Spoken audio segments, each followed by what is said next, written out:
Hello and welcome to Craftiosity, where creativity comes to you with monthly craft kits delivered to your door. This month we're making exfoliating soap with Himalayan salt and lavender scent. Inside your kit you'll find your wooden stirrer, your lavender fragrance oil, pink Himalayan salt, and your melt and pour soap base. You'll also find your step-by-step photo instructions and a little something for your pinboard. Remove the soap from the plastic container. Take a knife and run it carefully around the edge of the soap, making sure not to damage the container. Then pull the sides of the container away from the soap and the block of soap should slide out in one piece. Using a sharp knife, cut your soap block into small pieces. First cut the block into slices, then cut each slice into strips, then each strip into small blocks. Try to keep your pieces roughly the same size so that they melt at the same time.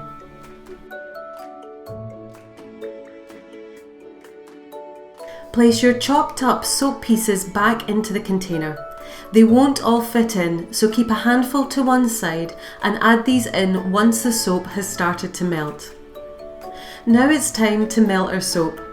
The container of soap will be very hot once the soap has fully melted, so you might wish to place it on a plate before putting it in the microwave to avoid burning yourself and to make it easier to remove. Once your soap has melted, you'll need to work quite quickly before it starts to set, so make sure you have everything else that you need to hand. Place the container of soap pieces into the microwave and heat on full power for 1 minute. Remove from the microwave and stir with the wooden stirrer. Return to the microwave and heat on full power again for another minute before checking and stirring again. Repeat this process 1 minute at a time, checking and stirring until the soap pieces have begun to melt. Take care when removing from the microwave as the soap and container can get very hot. Now decrease the time in the microwave to 30 seconds, stirring thoroughly afterwards. At this point, you can also add in the soap pieces that you kept to one side, as there should be space for them. Repeat this until your soap is completely liquid. Once all your soap pieces have completely melted, you can add your lavender fragrance oil to the mixture. Stir in the fragrance oil thoroughly so it's completely dispersed. If you prefer not to have scent, you can leave your soap unfragranced and not use the fragrance oil at all. Next, add in the pink Himalayan sea salt in stages. Add about 1/5 of the salt to begin with, sprinkling it over the whole surface of the soap so that you get an even layer. You might need to use the wooden stirrer to push the salt down so that it sinks to the bottom. Wait roughly 30 seconds so that the soap has thickened slightly. If you gently touch the surface with the wooden stirrer, a thin skin should have formed. Then sprinkle another 1/5 of the salt evenly over the surface of the soap.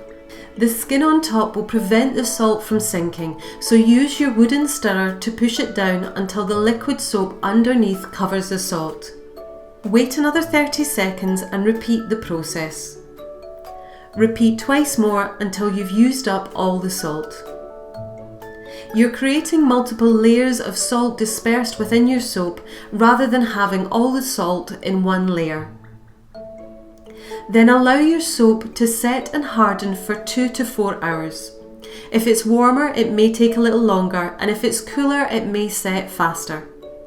Once it's set, you can remove the soap from the container in the same way as you did at the very beginning. Now, important note here, keep an eye on your soap and remove from the container as soon as it has hardened. Set yourself an alarm so you don't forget to check it. You'll need to cut the soap just as it's hardened in order to get nice slices. Use a sharp knife to carefully cut your soap into 8 to 10 slices. Make sure to cut your soap as soon as it is set. The soap should still be warm to touch. Then it's ready to use straight away, or why not wrap some up in baking parchment to give as a gift. Thank you so much for watching. We hope you have enjoyed this tutorial and we look forward to welcoming you to the next craft kit project next month.